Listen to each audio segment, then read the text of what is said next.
Bonjour frères et sœurs, je crois par la grâce de Jésus que vous allez tous bien. Nous allons continuer notre étude sur le thème « Combien de femmes un homme doit-il avoir ?» Aujourd'hui, nous allons étudier le chapitre 31 du livre des Nombres.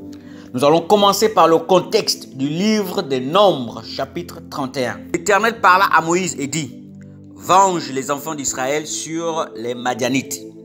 Tu seras ensuite recueilli auprès de ton peuple. » Moïse parla au peuple et dit « Équipez d'entre vous des hommes pour l'armée et qu'ils marchent contre Madian, afin d'exécuter la vengeance de l'Éternel sur Madian. » Le contexte donc du livre de Nombres, chapitre 31, parle de la vengeance de Dieu sur Madian.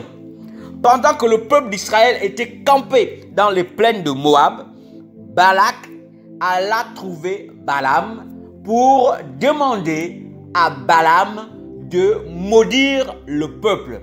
Et comme Balaam n'a pas pu maudire le peuple, il va donc user d'une stratégie pour pousser Dieu à s'irriter contre son peuple. Quelle était la stratégie que Balaam a trouvée pour que Dieu s'irrite contre son propre peuple? Nous allons le voir dans le livre de Nombres, chapitre 25, le verset 1 à 3. La Bible dit « Israël demeurait à Sittim, et le peuple commença à se livrer à la débauche avec les filles de Moab. Elles invitèrent le peuple au sacrifice de leur Dieu, et le peuple mangea et se prosterna devant leur Dieu. Israël s'attacha à Baal-Péor, et la colère de l'Éternel s'enflamma contre Israël. » Le peuple d'Israël, par la stratégie trouvée par Balaam, va non seulement aller avec des femmes étrangères, mais commencer à adorer des dieux étrangers. Balaam n'a pas pu maudire le peuple d'Israël. Il a trouvé cette stratégie pour que Dieu s'irrite contre le peuple d'Israël. Mais lui-même n'a pas pu maudire le peuple d'Israël. Nous allons le lire dans le livre de Nombres 23, le verset 19 à 23. La Bible dit « Dieu n'est point un homme pour mentir, ni fils d'un homme pour se repentir. Ce qu'il a dit, ne le ferait-il pas? Ce qu'il a déclaré, ne l'exécutera-t-il pas? Voici, j'ai reçu l'ordre de bénir. Il a béni, je ne le revoquerai point. Il n'aperçoit point d'iniquité en Jacob. » La Bible dit que Dieu n'aperçoit point d'iniquité en Jacob. Tant que tu es dans la sanctification, quels que soient les plans et les projets de Satan dans ta vie, dans le monde des ténèbres, le Dieu d'Abraham, d'Isaac et de Jacob, qui veille sur sa parole pour l'accomplir, veillera sur toi et rien ne pourra t'arriver. La malédiction ne t'atteindra pas. L'enchantement ne t'atteindra pas. L'envoûtement ne t'atteindra pas. Il ne voit point d'injustice en Israël, et l'Éternel, son Dieu, est avec lui. Il est son roi, l'objet de son allégresse. Dieu les a fait sortir d'Égypte. Il est pour eux comme la vigueur du buffle. L'enchantement ne peut rien contre Jacob, ni la divination contre Israël. Autant marqué, il sera dit à Jacob et à Israël quelle est l'œuvre de Dieu. Balaam ne pouvait pas maudire le peuple d'Israël. Il va trouver une stratégie pour pousser le peuple d'Israël à désobéir à la parole de Dieu. Et c'est ce qui se passe lorsque Satan ne peut pas t'atteindre. Il va user des stratégies de séduction pour t'amener à sortir de la volonté de Dieu et pour pouvoir t'atteindre. Pour pousser Dieu à s'irriter contre toi à cause de ta désobéissance. Et là, il va t'atteindre. Parce qu'il ne peut pas t'atteindre tant que tu demeures dans la droiture, tant que tu demeures dans la vérité, tant que tu demeures dans la sainteté, tant que tu demeures dans la justice. Il ne peut pas t'atteindre. Impossible. Lorsque nous prenons par exemple le livre de Nombres, chapitre 31, le verset 17 à 18, Dieu va demander de tuer tous les enfants mâles pour assurer l'extermination des Madians. Et toute femme qui avait connu les hommes, car ce sont elles qui ont fait tomber le peuple dans le péché. Dieu avait interdit au peuple d'Israël de s'allier au peuple étranger. Pourquoi? Sinon, ils détourneraient leur cœur de Dieu.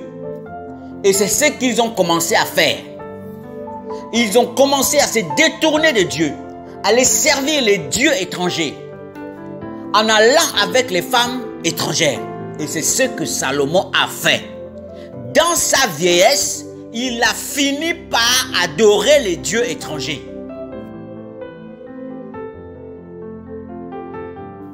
Nous allons voir donc aussi Nombre 31, le verset 40 à 41. Et 16 000 personnes, dont 32 pour le tribut à l'Éternel, Moïse donna au sacrificateur Éléazar le tribut réservé comme offrande à l'Éternel, selon ce que l'Éternel lui avait ordonné. C'est ce passage que les promoteurs de la polygamie utilisent pour dire que Dieu a donné à Éléazar 32 femmes. Revenons sur Nombre 31, le verset 9. La Bible dit: les enfants d'Israël firent prisonniers les femmes des Madianites avec leurs petits-enfants. Ils prirent tout leur bétail, tous leurs troupeaux et toute leur richesse. Les enfants d'Israël firent prisonniers les femmes des Madianites avec leurs petits-enfants. Et ils pillèrent tout leur bétail, tous leurs troupeaux et toute leur richesse.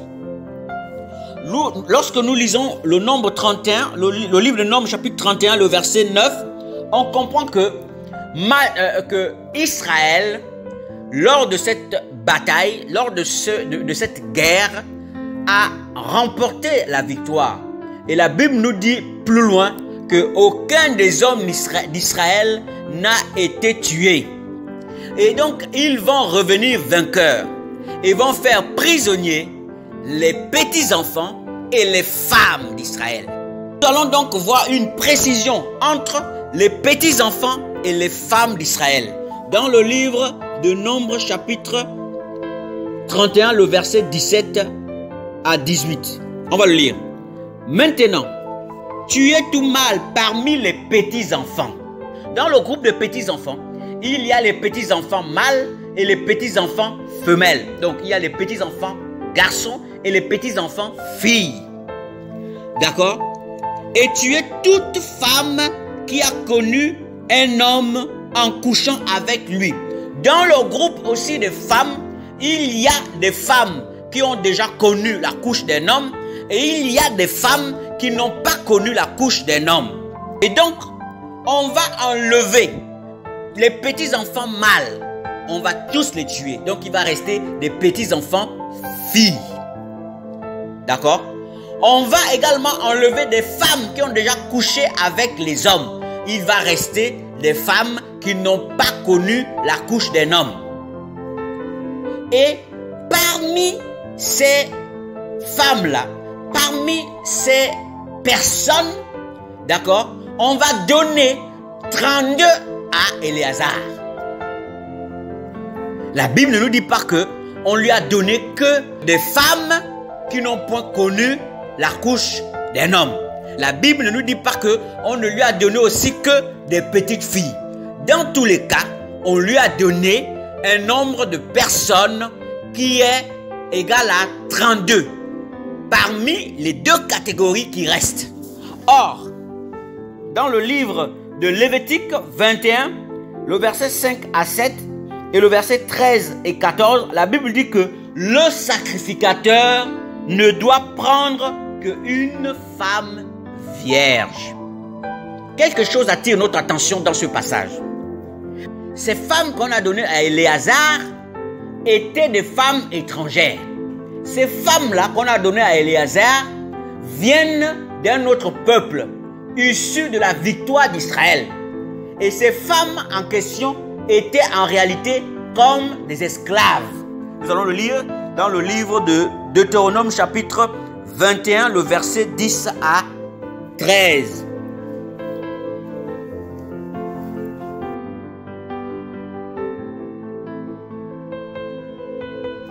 Lorsque tu iras à la guerre contre tes ennemis, si l'Éternel les livre entre tes mains et que tu leur fasses des prisonniers, peut-être verras-tu parmi les captives une femme belle de figure et auras-tu le désir de la prendre pour femme. Alors tu l'amèneras dans l'intérieur de ta maison.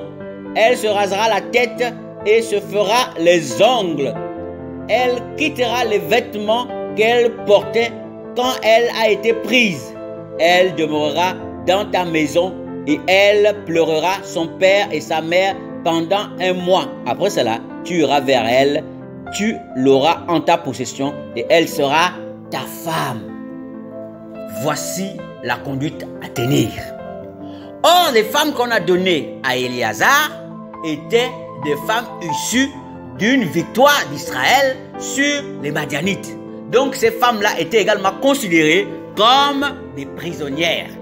Si Éléazar devrait les prendre, elles devraient se raser la tête et faire 1 mois de deuil.